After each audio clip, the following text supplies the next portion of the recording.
Hi!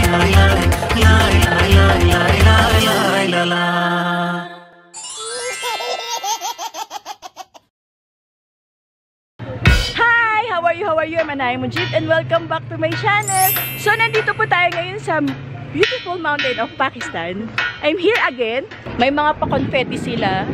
So, meron silang sineselebrate dito ngayon.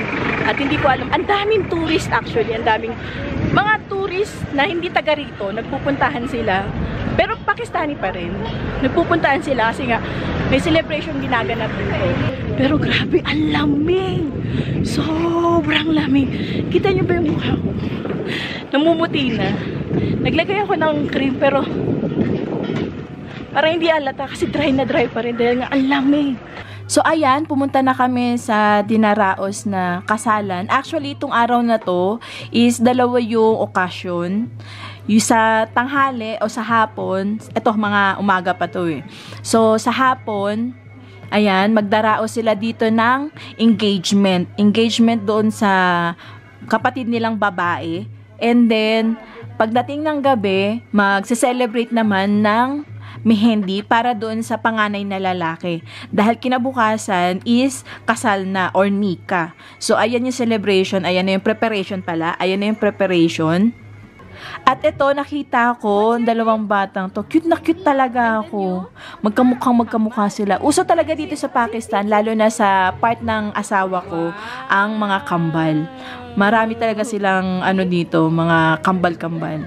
So, ayan si Babu at yung mga bata. Diba? Ang cute. He's Bebo. At cute na cute ako sa dalawang batang to kasi para silang magkuya kasama si Babu. So, ayan naman si Barira, yung isa sa mga pamangkin ko dito. Pamangkin ni Sudi actually. Ang gandang-ganda ako sa batang to mula nung bata pa siya. Isa sa mga una kong nilapitan dito sa Pakistan. Dahil gandang-ganda ako sa batang niya. And then, ito naman yung view dito sa kasalan nila. Ang ganda, diba? Tingnan nyo naman yung bundok, nagyayelo yung tuktok. Tapos, dito ako nakapwesto sa rooftop ng bahay actually. So, ayan yung view ng paligid ng bahay nila. Gandang-ganda ako sa bahay talaga nila. I mean, gandang-ganda ako sa location ng bahay nila. Ang ganda, tingnan mo. Ang simoy ng hangin, ang greenery ng paligid, ang simple lang ng pamumuhay, tapos ang lapit mo pa sa nature, 'di ba? Parang ang saya sa pakiramdam. Nakakabawas ng stress. So ito yung venue nila. Mga tanghali na 'to. So ayan, inimbita lahat ng mga kapitbahay nila. This time, mga kapitbahay lang muna yung pinapunta nila ng mga oras na to dahil pagdating ng mga hapon, darating na yung ibang kamag-anak. So, tanghali, para lang sa mga kapitbahay, and then sa hapon, para lang sa mga kamag-anak. Ganun sila. So, dito sa taas, sa rooftop nila, puro mga lalaki. Dito nakapwesto ang mga lalaki. At doon naman sa baba is puro mga babae. Hiwalay pa rin ang babae at lalaki dito. So, nakikita nyo yan. Oh, diba? Imagine niyo, nakikita nyo ganyan ka snow yung paligid, yung mga bundok. Paano pa yung pakiramdam? Napakalamig. A few moments later. So, ayan yung mga bata, nagsasayawan habang may dinaraos na okasyon sa labas. At si Babu nag-e-enjoy siya kasi nga ang dami niyang mga kalaro. Tingnan nyo naman, oh. Mapababae, mapalalaki talagang magsasayawan dito. Pero tuwa-tuwa si Babu dahil nga nag-e-enjoy siya sa mga kalaro niya, sa mga pinsan niya. So, ayan, tuwan-tuwa siya, oh. Natutuwa ako makita si Babu. Ako yung pinakamasaya pag nakikitang masaya din ang anak ko. Lalo na si Babu. Napapangiti ka pag ngumingiti itong batang to, eh.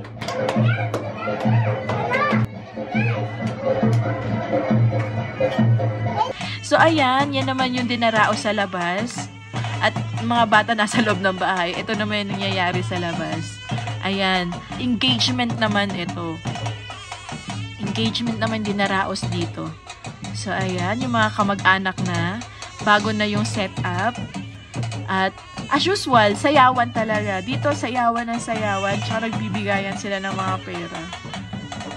Sa lahat ng mga nagsasayaw yan, binibigyan ng pera. So, ang mga babae nanonood lang. Tapos ang mga lalaki nagsasayawan, diba?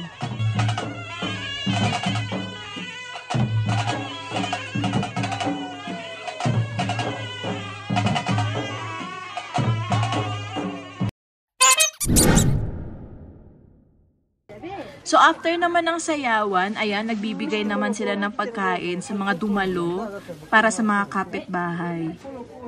Pagkain na to is syarbat sa lengguwahe nila. So, akalain ninyo, tingnan nyo naman yung mga kawali o kaldero na pinaglutuan. Ang lalaki. Mga ilang kilo kaya yan, diba?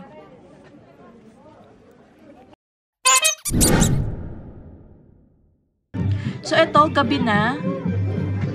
At nag-change costume na rin kami. At ayan, nagpe-prepare na rin ang ibang mga pinsan namin. Mga pinsan ni Sudi. Ayan, naggagandahan na. Nagpalit na ng kasuotan. At syempre, nagpalit na rin ng setup. So, ito na yung mehendi. So, ito na yung mehendi para sa lalaki. So, ito yung mga kamag-anak ng lalaki o kamag-anak ng side na lalaki, ng groom. So, ayun yung mga banda-banda nasa loob. At ito naman yung mga nagsipagdalo na. Pero hindi pa sila kompleto. Unang dumating. So, ayan.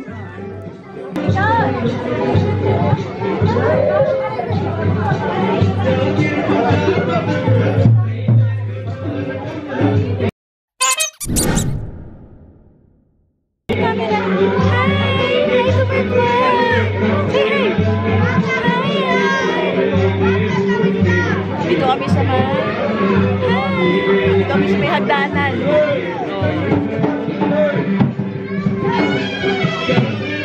Start na. Start na.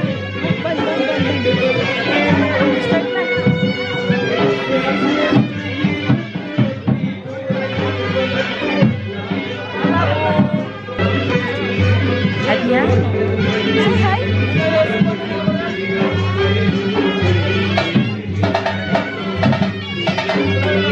How are you, Babu? How are you? How are you? He's looking camera. Here. Look at. How are you? Look at. Keep saying bye-bye to the camera. Look at. So, ayan, naghahanda na yung mga bata dahil sila yung sasalubong doon sa groom. Sila yung sasalubong sa groom. Pagdating ng groom, merong mga palaro na gagawin, ganyan. So, ayan, yung pinaka-mehendi. Mehendi ang tawag sa bitbit ng babae na yan. Tinatanong ko nga kung ano ibig sabihin ng nakasulat doon sa parang bangka na may payong. Pero ayun nga, ang sabi is mehendi.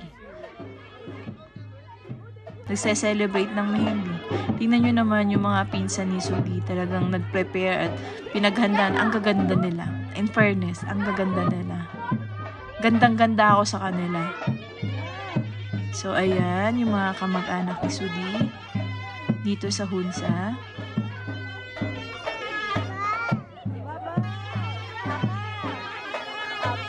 At inaantay namin yung pagdating ng groom dahil habang hindi pa dumarating yung groom, hindi rin nag-uumpisa yung pinaka-okasyon. So, nag-aantay lang sila, nag-aabang sa pagdating niya. At lumabas na rin yung banda para salubungin din yung groom. So, ayan.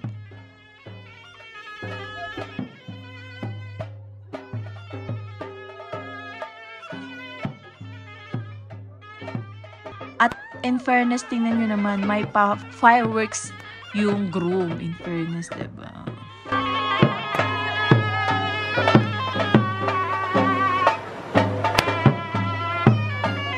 Maliban sa fireworks, may mga paputok din siyang hinanda. So, ayan na. Tinakloban na yung groom. At hanggang sa makarating doon sa upuan. Ang mga nag-a-assist, syempre, mga lalaki rin. Kapag babae yung sa-celebrate ng mehendi, babae din yung mag-a-assist. Pag lalaki nag-celebrate ng mehendi, lalaki din yung mag-a-assist. Ganon.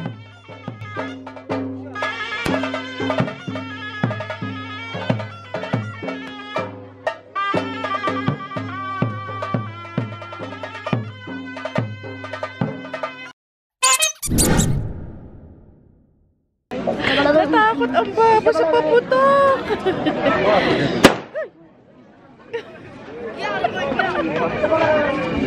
Natatakot kasi siya sa paputok, kaya takot na takot kapag nakakarinig ng paputok dito. Hi Zian, where are you going? You look sleepy now. Are you scared? Are you scared, my baba? Huh? Scared, my baba? Huh? You're scared? It's okay. It's finished now. Finished now.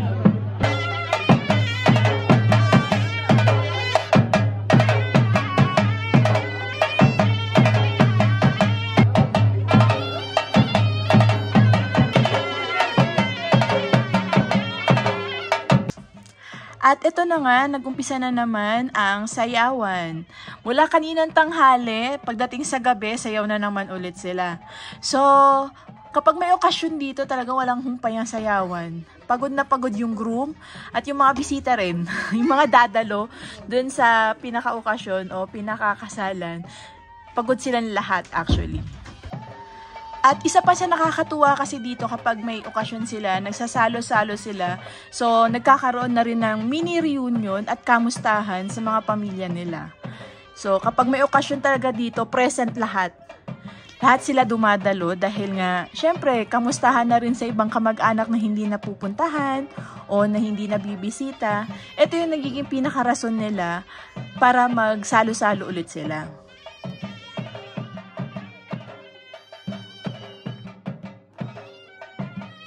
So, ayan, yung pamilya ng groom, nag-picture-picture muna sila, at mag-uumpisa na rin yung pinaka-seremonyas.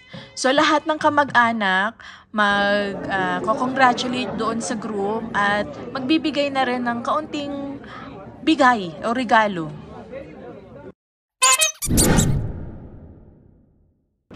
Ay, antok na ang baby. Antok, inaantok na ang baby dyan. Antok, inaantok na ang baby dyan namin. Inaantok na. So, hindi na namin tatapusin yung program tonight. Dahil inaantok na ang batang ito.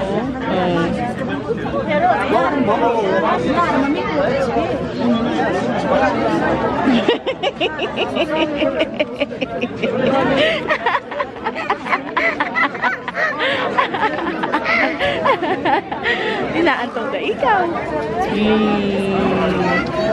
Sobrang lamig na.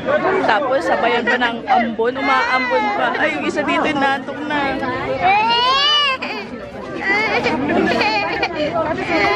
Oh. Ha?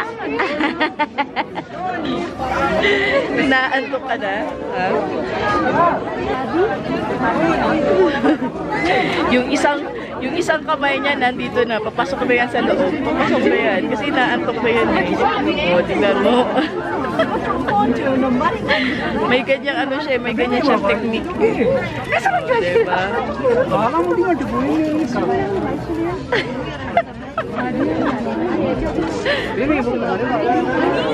Ay, naantok na ang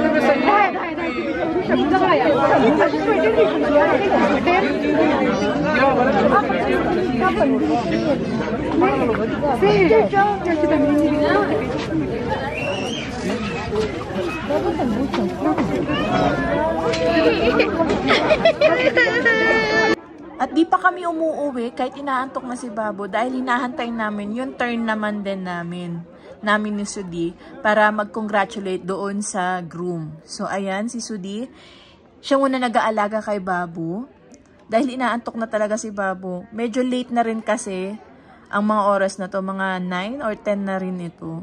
Eh, si Babo maaga na tutulog kasi. So, ayan, inaaliw-aliw na muna ng tatay para hindi tuluyang antokin. At ayan, naglalaro-laro muna sila ni Sudi at ni Babo. Ano yan? Spider!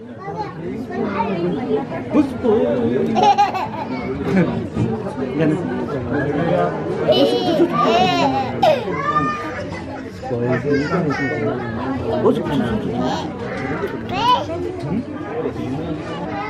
Oh, spider. Spider.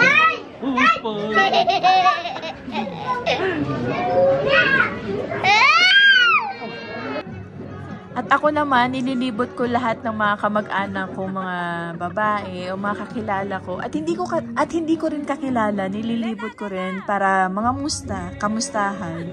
Baka sabihin kasi nila, napakasuplada ko, diba? Baka sabihin, suplada mo naman sa personal, girl. So, ayan. Stella and Barrera. Yeah. Barrera. Wait! Let's go to others. Kakagulo na, nagkakagulo. And this is my apa.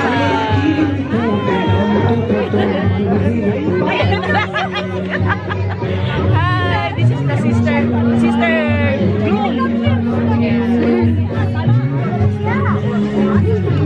That's good, the light. Go down. See, this light is better. Dito tayo sa mga dalaga. Si Mama ganda. Patawag ko. You're included, of course.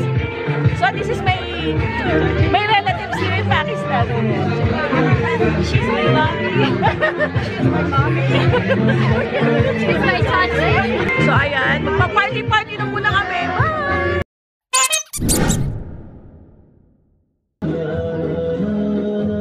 At ito na, hinahantay na natin yung turn natin.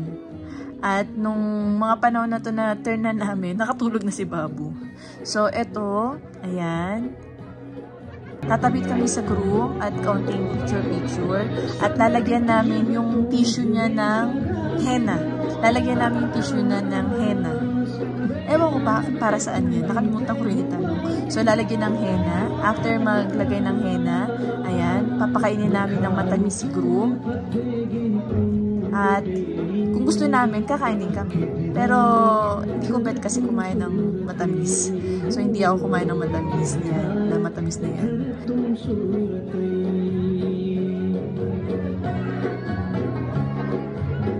At, ayan, nagdudukot na rin si Sudi. Dahil wala akong dalang wallet. So, binigyan niya ako ng pera para ibigay dun sa group. So, ayan. Pinasa sa akin at nilagay ko lang din. At si Sudi, nagbigay rin siya para sa part niya. So, ayan.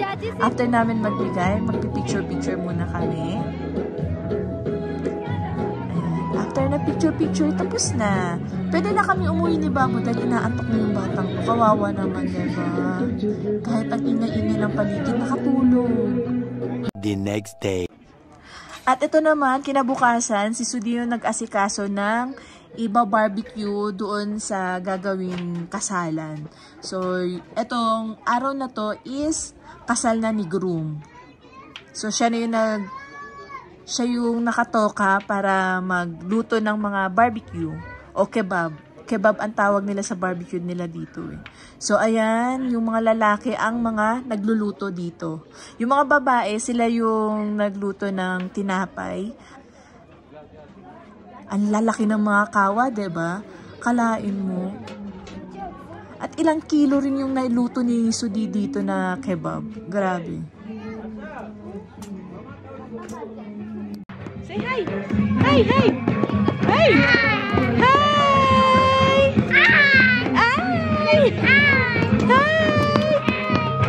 Hi to my vlog! Hi to my vlog! Yeah, for sure! At ayan yung mga pinsan ni Babu, naglaro muna sila. Hinayaan ko sila maglaro-laro dito. Ayan, kaunting banding. Dahil kapag may pasok naman na, hindi naman sila nagkikita-kita o hindi sila nakakapag-bisita sa amin. Dahil, syempre, may pasok yung mga bata. Oh, no, don't push, ha?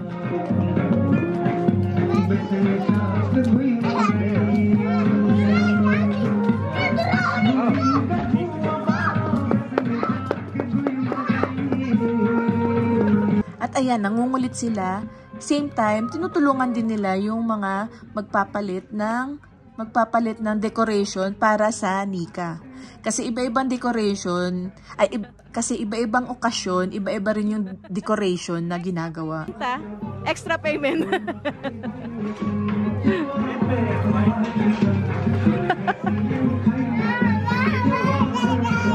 Wow! Laking kawa. Tapos dito sila magba-barbecue. Grabe, lalaki ng mga kawa.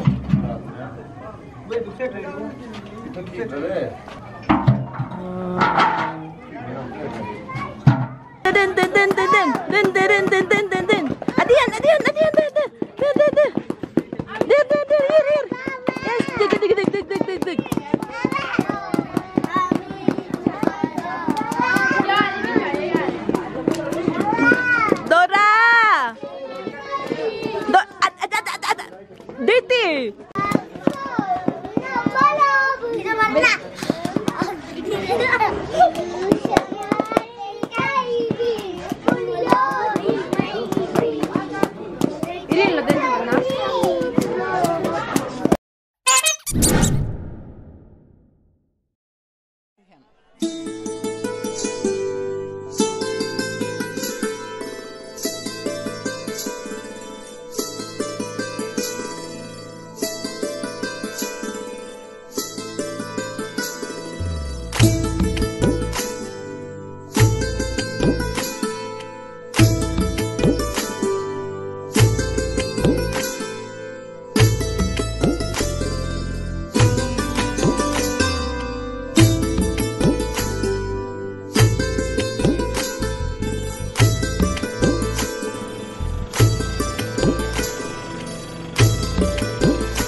Kadim.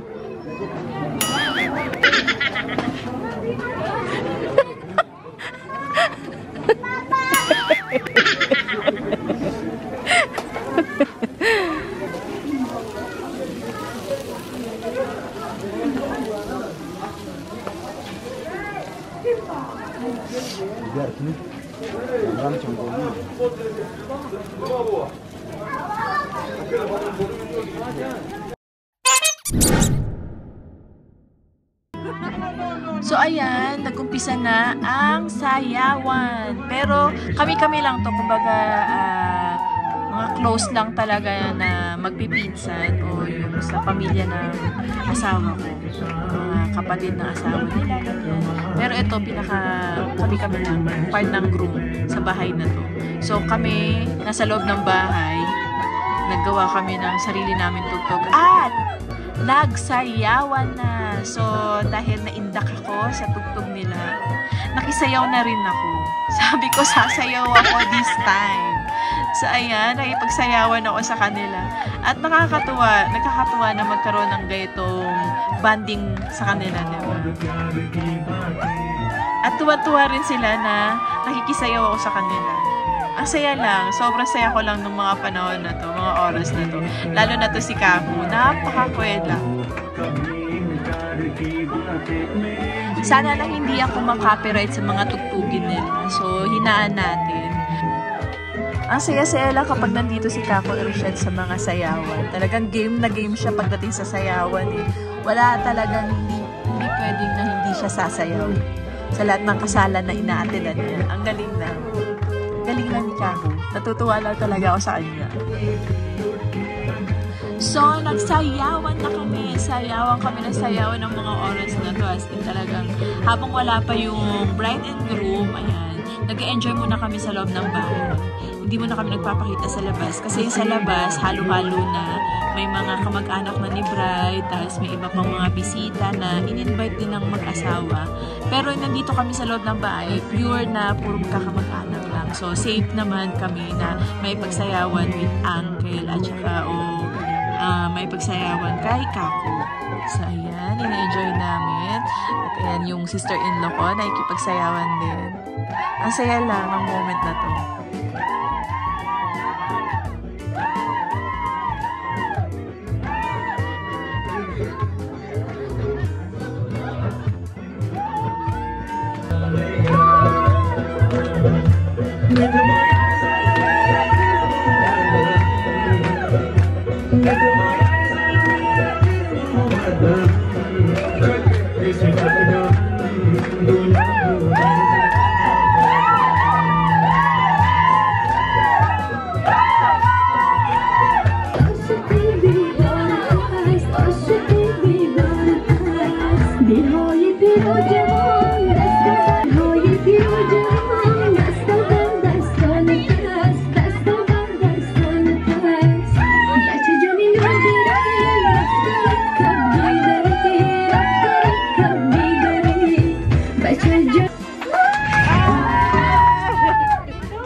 At syempre nagsayawan na rin ang mga dalaga. Hindi lang yung mga may asawa at pati mga dalaga. Yan, nagsasayawan na rin. Ang gaganda nila, no? Grabe.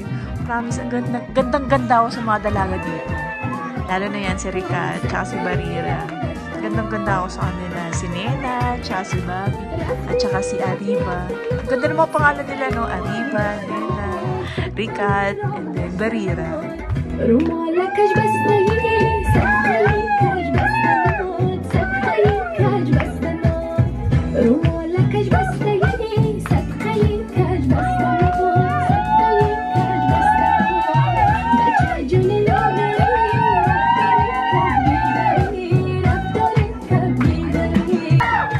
Syempre si Auntie, full of energy siya maipagsayawan kung gabi na to. So, ayan, nakakatawa.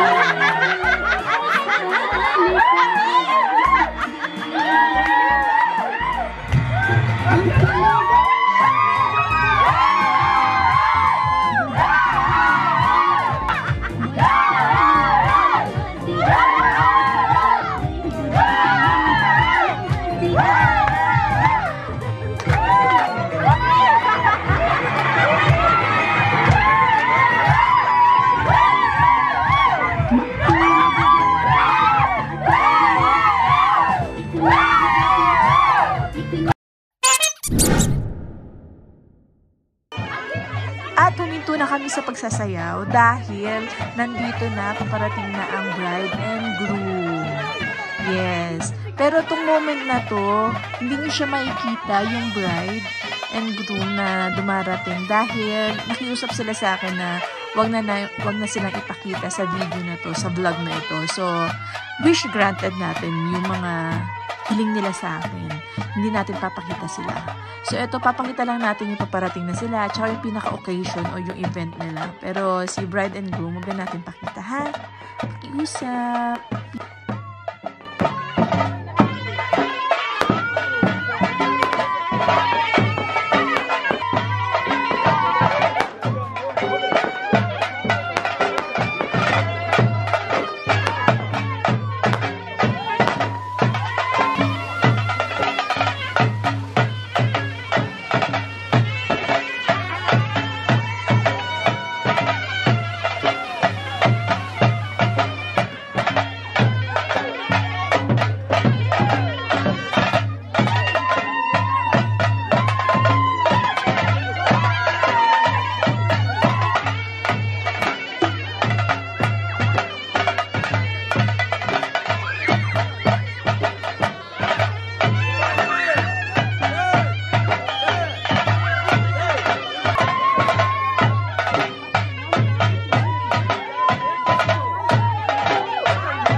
The next day.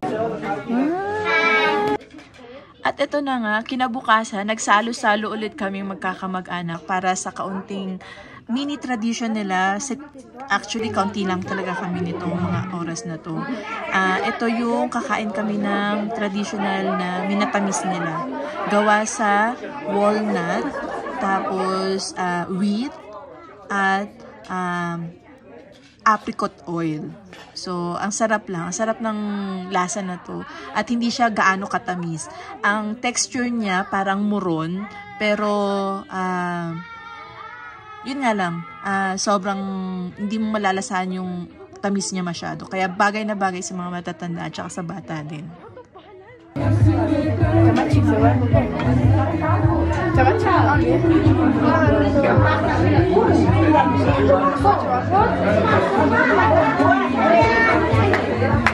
Good morning. Wheat, walnut, oil, walnut oil. Walnut oil. Drinks,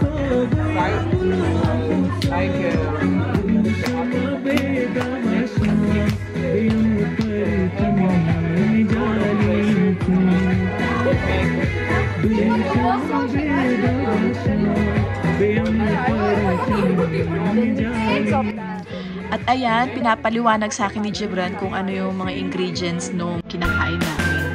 And then, ayan, si Babu, sarap na sarap sa pagkain na to. In fairness.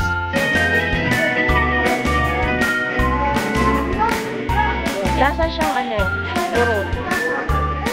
Muron. Pero there's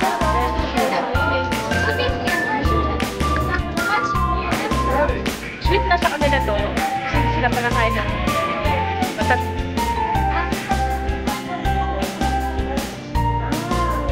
What is this? The walnut oil.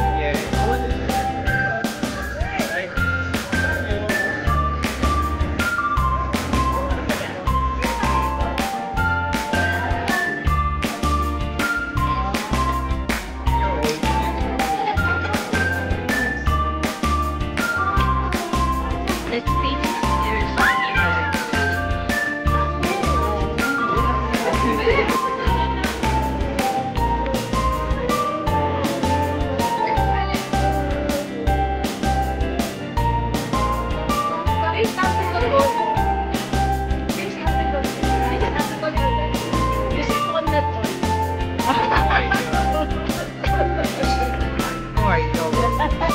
So that is apricot oil, guys. We're not telling lies, diba? And then, after syempre namin ng magkainan, hindi mawawala ang huling hirit na sayawan. So, sayawan ulit kami. At this time, syempre, hindi ako magpapatalo. Sumayaw din ako kahit na naandyan si Sudi. So, binibidyoan kami ni Sudi. Ayan, binibidyoan niya si Auntie. At nakijoin na rin ako kay Auntie ng mga oras na yan. At sobrang nag-enjoy ako at nag-enjoy din yung mga kamag-anak namin, mga auntie namin. So, ayan.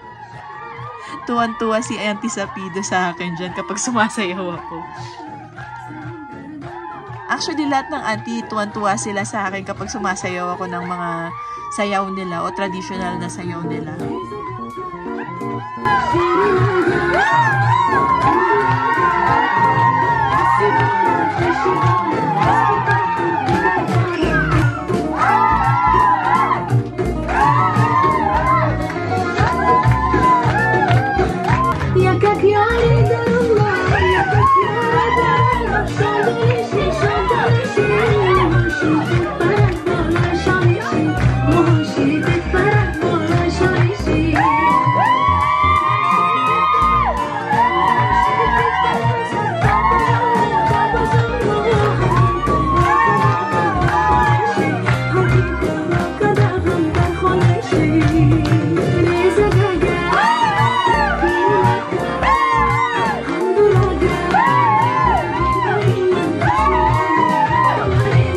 Show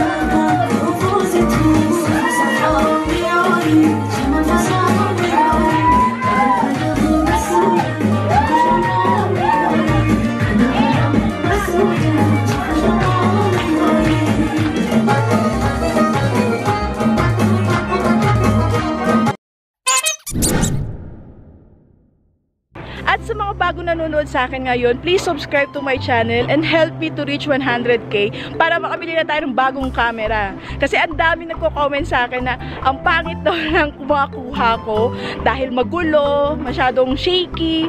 Hindi pa po kasi gimbal yung camera ko. So, sana tulungan nyo ako, makabili tayo ng bagong camera, diba? Para ma-enjoy natin yung mga scenic view dito, mga gandang view. At nakikita nyo yung background ko, ang ganda ng mga bundok, diba? So, para mas ma-appreciate natin sila, mas maganda yung makakuha natin sa mga magandang view dito sa Pakistan. At sa mga bagong nanonood sa akin, please subscribe to my channel and click the notification bell para updated kayo sa mga susunod ko na mga videos. And comment down below kung may mga gusto pa kayong gawin ko dito habang nandito pa ako sa Pakistan o mga gusto ninyong isuggest na pwede natin gawin habang nandito pa ako sa Pakistan.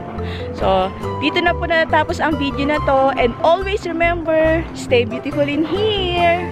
See you on my next vlog, inshallah. Bye!